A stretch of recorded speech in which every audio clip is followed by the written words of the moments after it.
Всех приветствую на канале. В данном видеоуроке будем делать вот такую вот сумочку на канве. То есть она не вяжется, просто оплетается канва. Сумочка, она абсолютно невесомая. 250 грамм она весит без цепочки. И по размерам я вам скажу, она получается 24 сантиметра на 15 сантиметров. Вот какая внутренняя часть, да, то есть у меня сумочка, она на подкладке с таким карманчиком.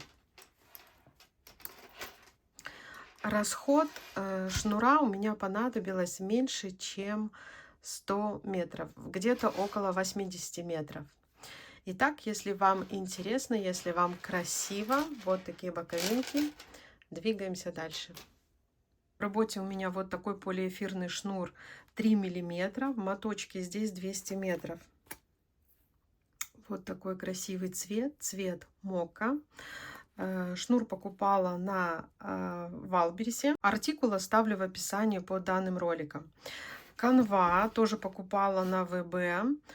Канва, вот эти клеточки размером 2-3 миллиметра. Для такого шнурочка только такой размер, потому что если у вас будет 4-5, это большие ячейки для такого шнура. Тоже оставлю ссылку в описании под роликом. Также понадобится нам замочек. У меня вот этот замочек покупала я на Алиэкспресс. Понадобится также иголочка.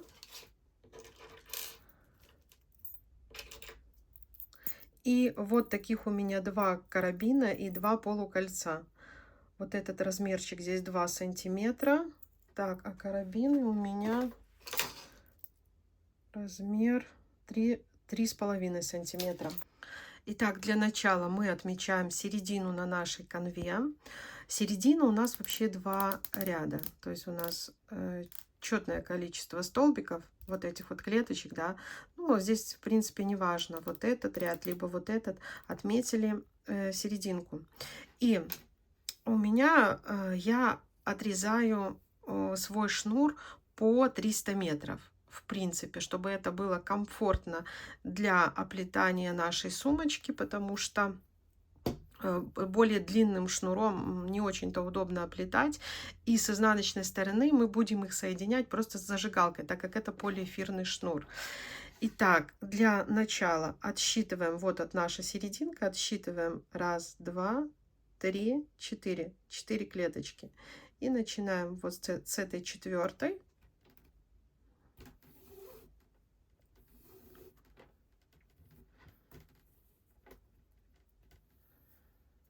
Оставляем небольшой хвостик, вот так вот.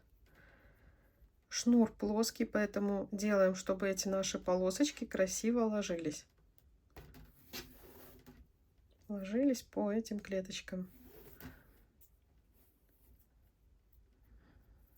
Так, далее заводим иголочку выше на одну клеточку. Смотрите, здесь задействованы 2 клеточки, здесь 3.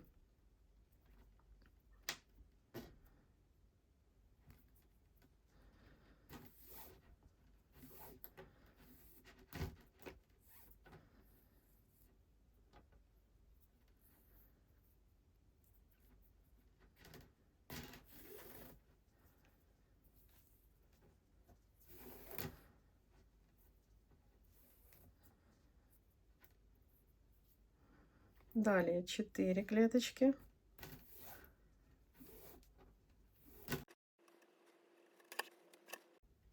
Смотрите, чтобы ваш шнур не перекручивался, чтобы красиво вот. Он такой плоский у нас, чтобы он так вот плоскими этими полосочками и ложился. Вот. Так, далее опять же на одну клеточку мы увеличиваем.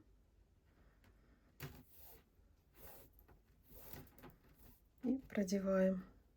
С изнанки тоже смотрите, чтобы шнур красиво ложился, чтобы он не переплетался.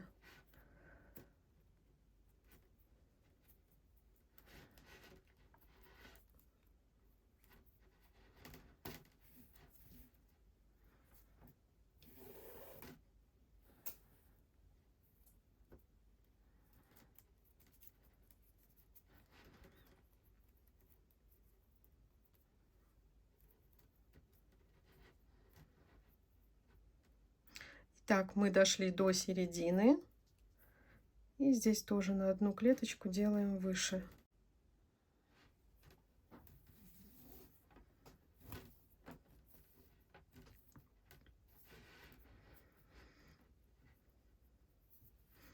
Так, маркер мы можем снять. Вот наша серединка. Сейчас мы будем идти как бы на спуск. То есть вот это у нас вершина. Так, сейчас сделаем, чтобы здесь у нас все было ровно.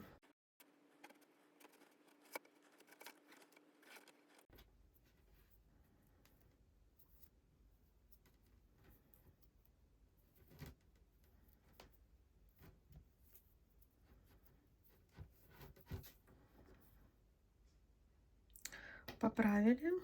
А теперь мы идем на спуск. То есть опять же в обратном направлении мы заполняем 1, 2, 3, 4 полосы. Вот так вот, уменьшая каждую на одну клеточку.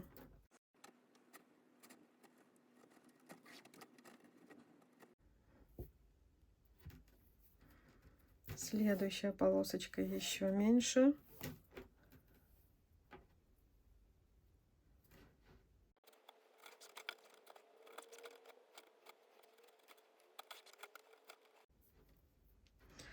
Так, и остается последняя.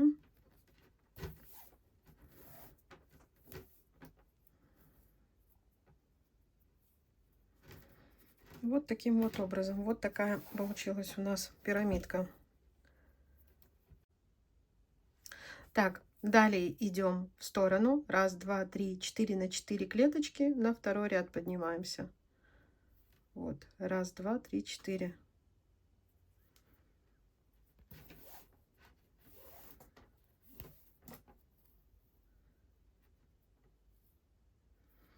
И заполняем снова.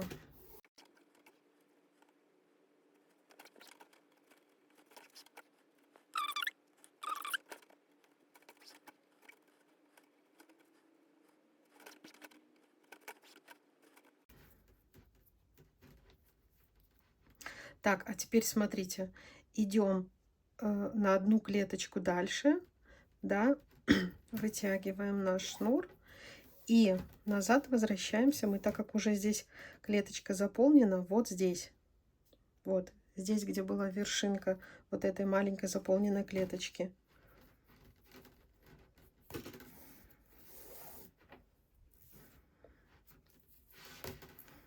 Так, и так далее. 1, 2, 3, 4, 5. Получается, что наши остальные полосочки до вершины будут вмещать 5 клеточек. То есть мы считаем еще те клеточки, куда мы вводим шнур и куда выводим. Да, так, выпрямили. Так, вот 1, 2, 3, 4, 5. Ну, то есть логически выше все время на одну клеточку. Проверяйте изнанку, чтобы она у вас была красивой.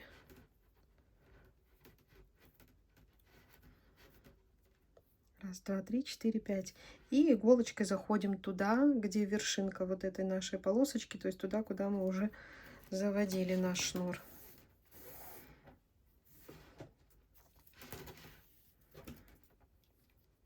Итак, двигаемся до самой вершины и далее вниз. Сейчас покажу, когда до вершины дойду. Итак, смотрите, когда мы в вершине, да, далее двигаемся на ступеньку назад. С каждым рядом все ступенька ниже и ниже.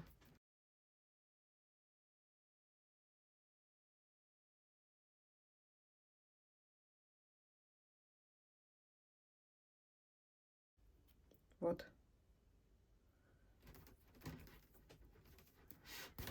То есть, чтобы полоски у нас были ровные, то есть мы делаем на шаг ниже и, соответственно, внизу тоже на одну ступеньку ниже. Заполняем вот эту полосочку. Далее покажу, как перейти на новый ряд. Итак, смотрите, мы с вами оплели второй ряд. То есть вот здесь 1, 2, 3, 4. 4 полосочки, да, мы также спустились вниз, как и здесь начинали с 4 полосочек. Раз, два, три, 4. И там уже над первым рядом мы оплетали. Далее суть такова же. Мы теперь опять идем справа налево, делаем наш треугольник, потом слева направо. То есть отсчитываем раз, два, три, 4. И снова проделываем то же самое, как мы делали во втором ряду. Только теперь уже справа налево.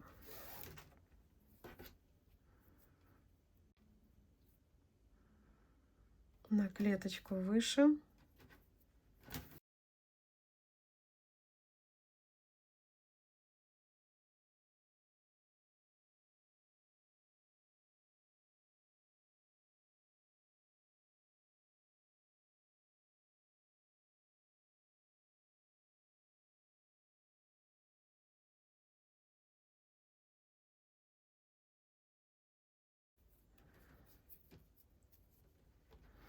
Вот, а теперь и над этими полосками, опять же, все время на одну клеточку больше вперед, а здесь, соответственно, ну, то есть расстояние клеточек у нас должно быть одинаковое, пятерочка, да, то есть считая ту, куда входит нить, раз, два, три, 4, 5, и в эту спускаемся, где вершина второго ряда.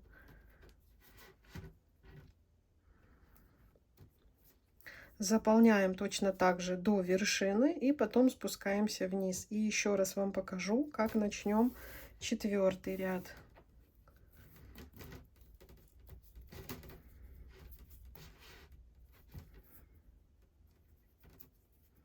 Главное, смотрите, чтобы ваш шнур не переплетался, чтобы у вас были красивые полоски.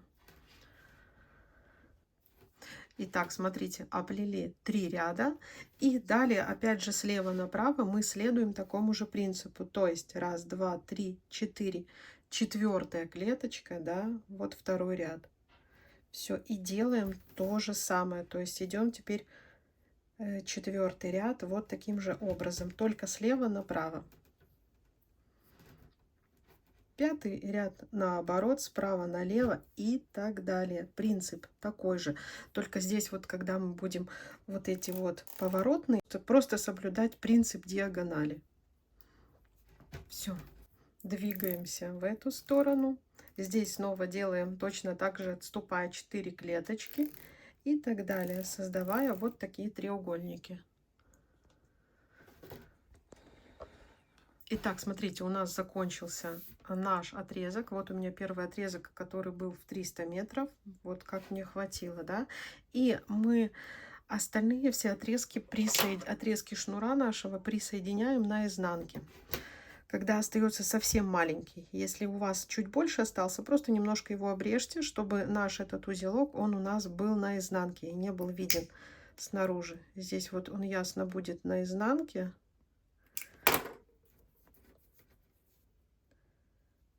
Просто зажигалочкой один хвостик, второй хвостик, и все. Вот так полиэфирный шнур у нас соединяется. И сейчас вот этот узелочек, он у нас будет на изнанке. Поэтому переходим дальше к плетению. Вот получается, где наш узелок. Он на изнанке, и причем практически не виден. И продолжаем дальше плести. То есть доделываем 4-й ряд, переходим на 5-й. 5-й снова у нас справа налево. И таким образом мы продолжаем. Итак, смотрите, когда вы оплетаете по прямой, боковинки мы оставляем. Боковинки мы не трогаем. Я их оплетала вот таким вот образом. Сейчас расскажу принцип. Берем нашу иголочку с ниточкой, да, и делим вот эту часть на половину. Получается. То есть вот эта вот линия, она у нас получается общая, да. Можете себе здесь даже маркер поставить, чтобы не ошибиться. Итак, заходим, вот у нас такая неполная клеточка. Оставляем небольшой хвостик, мы его спрячем и начинаем оплетать под углом. Потом следующая клеточка.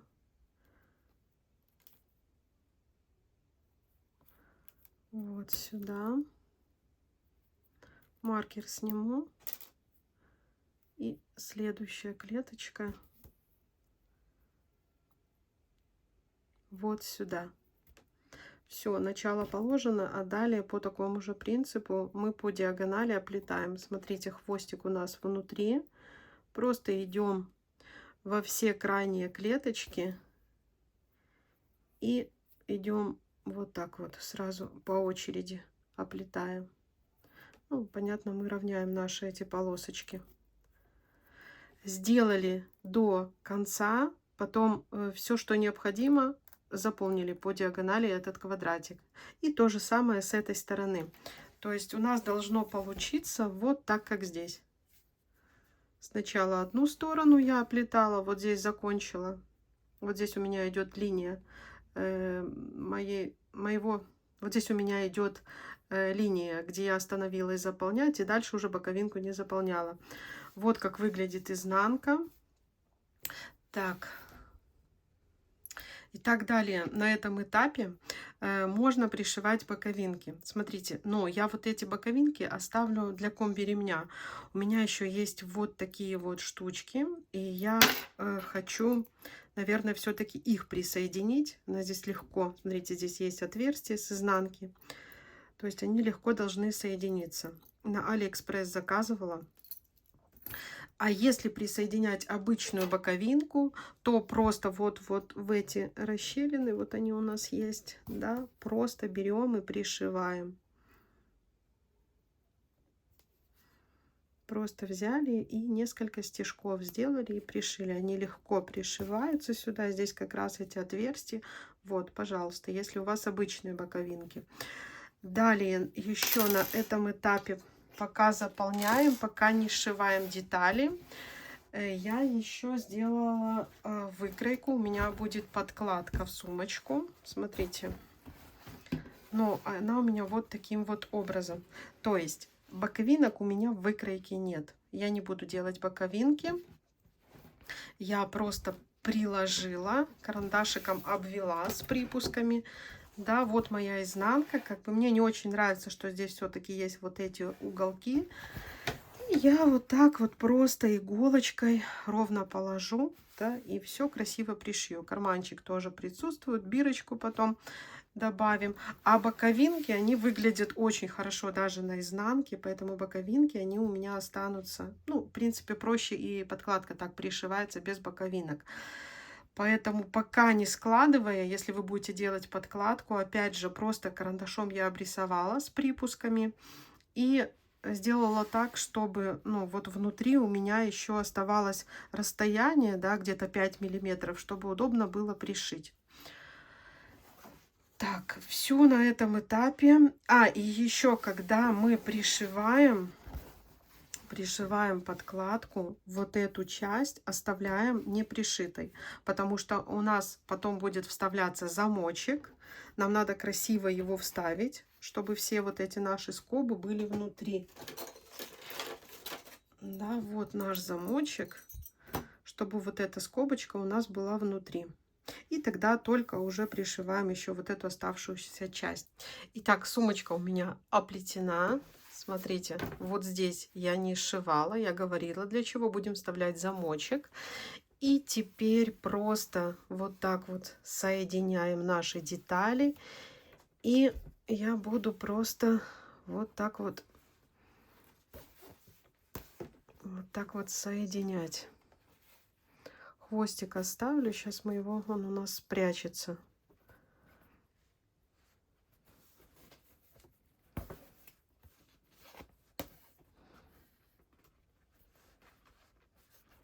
По одному стежку в каждую ячейку. Все, здесь больше не надо, так как ячейки у нас небольшие, поэтому одного стежка вполне достаточно.